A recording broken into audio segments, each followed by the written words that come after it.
I funded her dream life with $800 a week. But at her birthday, she laughed and said, "You're just here for the free food, right?" I didn't stay for cake. 36 hours later, 14 voicemails, 3 texts, 1 nervous knock on my door. I didn't expect a thank you. I didn't expect flowers. But I definitely didn't expect that. "You're just here for the free food, right?"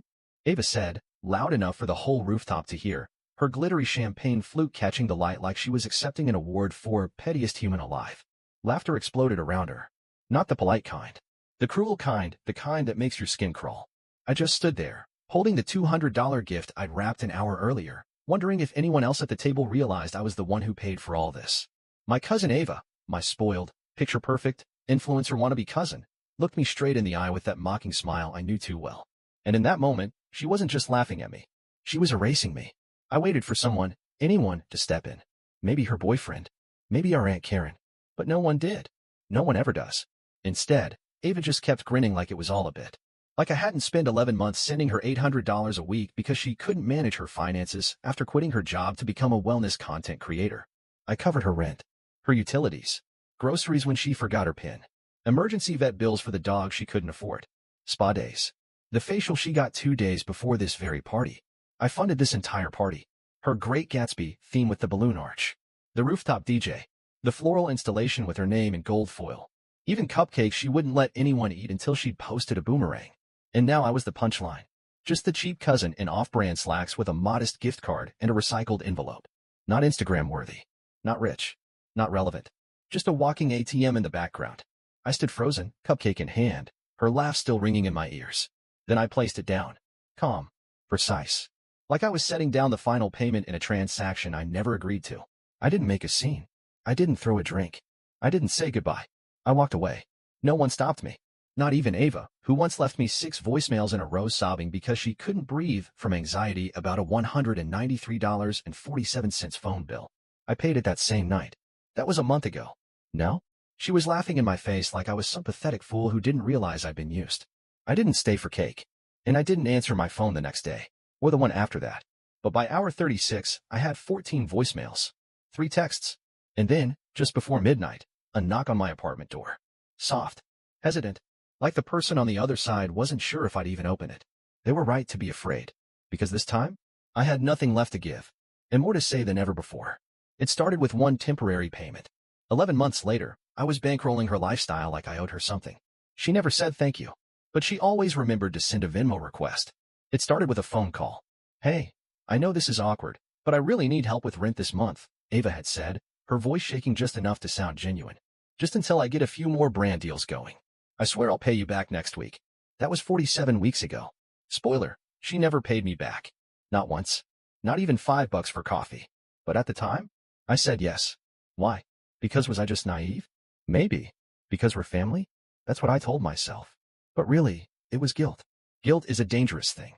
Especially when you've spent your whole life being told that you're the lucky one who made it out, who has a real job, who should help out more. At first, it was just rent. Then it was groceries. Then surprise dental work. Then her dog needed surgery. Then she lost her phone and couldn't do her content, which meant she'd lose followers, which meant she'd have to start over from scratch. She cried. I paid. Every week, without fail, $800. Sometimes more. I didn't live fancy. I drove a beat-up Civic. Ate pasta 4 times a week. Skipped going out with friends so I wouldn't have to explain why I couldn't split the bill. Meanwhile, Ava posted beach pics from weekend retreats, face masks that cost more than my electric bill, and videos from yoga studios with $30 drop-ins. I paid for her silence, her comfort, her carefully curated image. And the worst part? She acted like it was normal, like I was just doing my part. "You're always so generous," she'd say when I sent money. Not thank you. Not, I'll pay you back. Just that, like she was offering me a compliment for being her personal piggy bank. But the real turning point came 6 weeks before the party. She called me crying, sobbing, said she was going to be evicted because her landlord was unreasonable and demanding rent again, like some kind of monster. "It's just temporary," she sniffled. "Please, I'm drowning." So I wired her $2,400 in one hit. The next day, she posted a photo from a new spa. The caption read, "When you realize the universe provides #abundance mindset." I stared at it for a full minute, rereading it over and over. I was the universe now. That night, I started tracking every transaction. Rent, groceries, beauty treatments, emergency Uber rides. payments to her hairstylist, $89 to a bakery for gluten-free birthday cupcakes for a dog. Yes, a dog. By the end of the month, the total was just over $31,000. I could have bought a new car, paid off my student loans, traveled somewhere. But instead, I'd built Ava an entire influencer lifestyle. And still, she called me cheap. That word cut deeper than I expected, because she'd said it before. It started as a joke. One time, when I brought beer instead of wine to a family barbecue, she rolled her eyes and said, "Wow, budget-friendly and boring. Classic you." Another time, when I turned down her suggestion to go in on a joint birthday trip to Cabo, she muttered, "Don't be so tight." I ignored it. I always ignored it. Because she was going through a lot. Because she didn't mean it. Because I was the responsible one. The calm one. The one who always picked up the pieces. But something changed after that spa post. Something cracked. The next time she called me to say her Wi-Fi was shut off, I paused. I let the silence sit longer than usual. "You there?" she asked, her voice already turning defensive. "I'm here," I said slowly. "But I'm not sure why." She got quiet. "Because you always help," she finally said. "You said you'd always be there for me." And there it was. Not gratitude. Not humility. Entitlement. She didn't see my help as kindness. She saw it as her right. Like I owed her a lifestyle. And I realized then, this wasn't support anymore. This was servitude. That week, I didn't send the $800. The next day, I woke up to 3 missed calls. Then a text. "Hey, did something go wrong with the transfer?" My landlord's texting me again. I didn't reply. The week after that, she Venmo requested me again. No message. Just the number, $800. I declined it. 2 hours later, she posted a story saying, "Funny how some people disappear the moment you actually need them. Real ones stay." I laughed out loud. And then came the birthday invite. The Gatsby-themed rooftop event I didn't want to attend but felt obligated to, because she'd called and said, "I really need this to go well. I want you there. I mean it." So I showed up. With a gift. With clean clothes I ironed myself. With every bit of dignity I had left. And she mocked me, in front of everyone, for being just here for the free food. And they laughed. Not one person stood up for me. Not one person asked, "Wait, isn't that the guy who basically paid for this whole thing?" And now she was calling, texting, begging, because the gravy train had stopped, and she had nowhere else to go. But I wasn't answering, because this wasn't just about money anymore.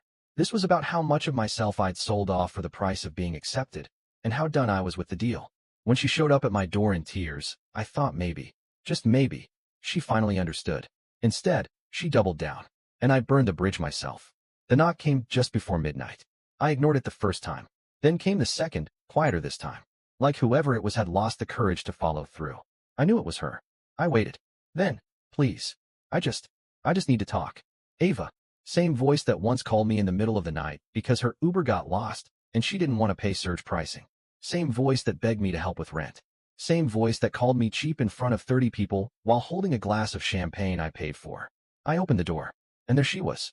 Mascara smeared, hoodie zipped up over her party dress, heels in one hand like a defeated prom queen. Her eyes were glassy, makeup smudged, but she was still Ava, the girl who knew how to make herself look broken enough to be forgiven. "I didn't mean what I said," she whispered. I didn't speak. I just stepped aside. She walked in slowly, like a child waiting to be scolded. "I was drunk," she started. "It was a joke. I didn't think." "Don't." I cut her off. "Don't start with that." She blinked. You left, and then you didn't answer. I thought you were mad. But come on, you know I didn't mean it like that." "No," I said. "You meant it exactly like that." She opened her mouth again, but I was done waiting for her to find the right lie. "You called me cheap," I said. "In front of people. People I don't even know. People who ate my money off gold toothpicks and laughed at me while doing it." "I didn't ask you to pay for everything," she snapped, her voice cracking. I laughed. Actually laughed. "You didn't." I raised an eyebrow. "Let me refresh your memory." I pulled up my phone, opened my Venmo, and held it out to her. Page after page. $800. $400. $1,200. Even $36 for sushi because her card was acting weird. "You didn't ask. You begged. You cried. You guilt. And when I stopped, you humiliated me." She crossed her arms, suddenly defensive. "Why are you making this such a big deal? You make more than enough. What's a few thousand?" That was it. I felt something snap so hard inside my chest I had to take a breath before I answered. "You know what?" I said quietly. "I make enough. I do. And for 11 months, I lived like a ghost so you could look alive. I ate ramen so you could post lobster rolls. I skipped therapy because I couldn't afford it after paying your rent. I suffocated so you could breathe in your stupid eucalyptus-scented yoga studio." Tears welled in her eyes again. I didn't know. No, you didn't care. Silence. And then her fallback move. I'm your family, she said, softly. You said you'd always help. And there it was again, the manipulation. I said I'd help. I nodded. I didn't say I'd disappear for you. She looked at the floor, then suddenly, so what? You're cutting me off forever? After everything? Everything. I repeated. What exactly is everything? You mean the part where you drained me dry and laughed in my face? Or the part where you pretended I didn't exist unless a bill was due? Her face hardened. You're being dramatic. Good, I said, stepping closer. Then maybe I'll finally match your energy. That hit her. She stepped back. You think you're better than me now? No, I said coldly. I think I finally see who you are. Her mouth opened, but no words came out. So I kept going. You stood in front of a crowd of people and tried to shrink me. You humiliated the one person who's been in your corner since day one. And now you're here with tears and guilt, thinking I'll fold again. She swallowed hard. I just need a little help, just for this month. Rent is late and No, I said. A single word. Sharp. Clean. She looked stunned. Like no one had ever said it to her before. I walked to the door and opened it. You're not my responsibility, Ava. Not anymore. Her lip trembled. But I have no one else. You had me, I said. And you laughed me out of your life. She stood there for a second, wounded, angry, maybe both, then grabbed her purse and stomped out, muttering something under her breath. I closed the door behind her. Locked it. Then I turned my phone off, for real this time. No more transfers. No more requests. No more pretending that being used is the same as being loved. I thought cutting her off would feel like guilt. Instead, it felt like freedom. The only thing more surprising than her silence was how fast she came crawling back. The silence was strange at first. No Venmo pings. No dramatic 2 a.m. voicemails. No text with crying emojis and just one more time attached. For the first time in almost a year, my phone was quiet. And honestly, I thought I'd feel guilty. Thought I'd lie awake at night wondering if she was okay, if she made rent, if her dog got fed, if she'd post some cryptic story that would make me second-guess everything. But I didn't feel guilt. I felt relief. Sharp, electric, overwhelming relief. It was like someone had taken bricks off my chest I didn't even realize were there. I cleaned my apartment. I paid my own bills and had money left over. I bought groceries for me and didn't have to subtract Ava's $800 from my weekly budget. I even booked a therapy session I'd been putting off for 6 months. And still, no word. Not from her. Not from her mother. Not from anyone in that toxic, ever-smiling, always demanding circle she built around herself like a moat. Until day 8. That's when it began. At first, it was subtle. A reposted Instagram quote.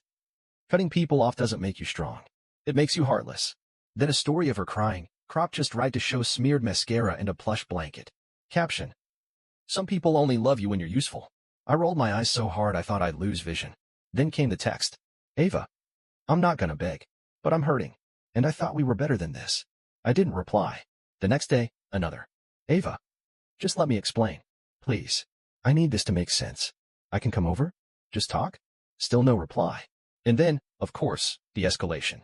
That Saturday, I ran into her mom, my aunt, in line at the grocery store. Oh, you're alive, she said with a cold smile, loud enough for people to hear. Ava said you've been distant. I didn't respond. I just gave a polite nod, paid for my groceries, and left. By Sunday, Ava's tone had shifted completely. Ava. Look. I know I messed up. But I didn't mean to hurt you. I panicked. Everyone was watching, and I tried to be funny. It was a joke. You matter to me. You always have. Please don't hate me. I stared at the screen for a full minute. And then I did something I hadn't done since all of this began. I put my phone down and went outside. I took a walk, got a coffee, sat in the park with a book and didn't feel the crushing weight of someone else's panic on my shoulders. I wasn't a fixer. Not anymore. But Ava didn't stop. She texted again and again, then called, left a voicemail that started calm and dissolved into sobbing. It wasn't about rent anymore, or the party. It was about control. She could feel it slipping, and she was spiraling. The next evening, she tried one last card. She showed up at my door. Again. But this time, she wasn't alone. Behind her was her boyfriend, Brandon, or Braxton, or whatever Pinterest name he had. The same one who laughed at her joke. Who watched me walk away from that rooftop like I was nothing. Now he stood on my doorstep with his hands in his pockets, eyes downcast. We just want to talk, Ava said softly. I didn't open the door all the way. You already did, I said. On your rooftop. In front of 30 people. I didn't mean it. You meant every word, I said. But I meant mine too. I'm done. Braxton finally looked up. Look, man, she's been spiraling. She hasn't slept. She's not okay. I tilted my head. Did she cry this much when she called me cheap in front of you? Silence. I kept going. You two have each other. She can figure it out. Or not. But I'm done playing the villain in a story where I was the only one bleeding to keep someone else warm. And then I closed the door. Not slammed. Not yelled. Just closed it. Because that's what boundaries sound like. Later that night, I took the gift I brought to her party, the one I left on the table, the one she never even opened, and threw it away. It felt like tossing a receipt to a scam I never agreed to. And you know what? I didn't feel guilty. I felt clean. Final update. I posted the story online. Not for sympathy. Just to breathe. But I wasn't ready for the world to answer back. A week after I closed the door on Ava for good, I did something I never thought I would. I posted the whole thing on Reddit. Not under my name, of course. Just anonymously, under a throwaway account. Title? I paid my cousin $800 a week for 11 months. She called me cheap at her birthday party. I left without saying a word. No hashtags. No edits. Just the truth. The post blew up within hours. Tens of thousands of upvotes. Thousands of comments. People dissecting every sentence like I was a character in some twisted drama. I didn't expect it. I didn't even know why I did it. Maybe I just needed to say it out loud to see if I was crazy. Or if she really was. And Reddit? Reddit didn't hold back. Some of the top comments were savage. She's not your cousin. She's been draining you emotionally for months. You did the right thing cutting her off. I would have thrown the cupcake at her face. The patience you had? Saint level. $800/week? I'd cut my own brother off for half that insult. But then came the questions. The real ones. The ones that made me stop scrolling and start thinking. Why did you keep helping her for so long? What was in it for you? Were you in love with her or something? This sounds more than cousin-level generosity. Serious question. Are you sure you weren't trying to buy her love? And the worst one. What made you think you deserved to be treated like that in the first place? That one hit different. Because they were right. I wasn't just being generous. I was trying to earn something I never had growing up. Belonging. Ava had always been the star. The golden girl. Even when we were kids, I was the boring cousin. The logical one. The quiet one who always had extra pencils. Helping her made me feel needed. And when you grow up invisible, needed can feel like love. But it wasn't. It was dependency. Exploitation dressed in sparkles. And once I saw that, I couldn't unsee it. So I posted a follow-up. Update. I've read your comments. Good, bad, unhinged, and here's the truth. I helped her because I wanted to believe someone could need me that much and still love me. But love isn't what demands silence. Love doesn't humiliate you in public. Love doesn't see your generosity as currency it's owed. So no, I wasn't in love with her. I just wanted to matter. And now, I matter to myself. For the first time. That comment hit 40K upvotes in a day. People started quoting it. Messaging me. Sharing their own stories. This made me cry in the break room. I just canceled a Venmo auto transfer to my sister. Thank you. Dude, you helped me leave my mom's house. And of course, not everyone was supportive. You're still bitter. This screams main character energy from someone who's never been told no. Maybe. But if being the main character in my own life makes me bitter, so be it. I was an extra in everyone else's drama for too long. Now, I don't send money out of guilt. I don't answer middle-of-the-night sob stories. I don't live with my phone vibrating like a slot machine every time someone needs a little something. I take walks. I cook for one. I sleep. The other day, Ava texted again. Ava, I miss how we used to be. Before all the whatever this is. I didn't respond. Because whatever this is the first time in my life I've had peace. Do I forgive her? I don't know. Some days I think I do. Some days I remember the look on her face when she called me cheap, after I'd held her up like scaffolding for almost a year, and I realize. She didn't just take my money. She tried to take my dignity. And that's the last thing I'll ever loan anyone again. So now I'm here, writing this. Watching strangers read my life like a novel. Some cheer. Some cringe. Some don't believe me. And some see themselves in it. And maybe that's why I posted it in the first place. Because if someone else out there is being used quietly, smiling while they're drowning, wondering if they're the crazy one for finally saying no, maybe this will help them breathe. Or maybe not. I don't pretend to have the answers. But here's what I do wonder. If someone only loves you when you're useful, did they ever love you at all? Asterisk. After listening to today's story, perhaps it has raised some new questions in your mind, or maybe it has brought back some old memories. Every day on Reddit, new experiences and moments create fresh stories, and they connect all of us. Everyone has their own unique journey in life, and we all try to understand the world in our own way. These kinds of moments remind us that we are all human, sometimes happy, sometimes sad, and always learning something new. If you enjoyed this story, feel free to share it with your friends. Your thoughts and feedback are always valuable to us, as they motivate us to create even better content. Every story has its own unique angle, and our goal is to understand everyone's perspective and make our content diverse and relatable. Stories like these help us realize that life's journey is different for everyone, and by hearing other stories, we learn something new. You can also share your own stories with us. Your experiences are valuable to us as well, and if you enjoyed this video, please leave your feedback. We aim to create content that brightens your mind and gives you new ideas every time. If you've already seen this video before, your feedback is still important. With every piece of feedback, we can improve our content and bring a new perspective to our viewers. Today, what we saw was just a small part of the many stories shared on Reddit and across the world. It's a reminder of how we all try to understand life by sharing our experiences with each other.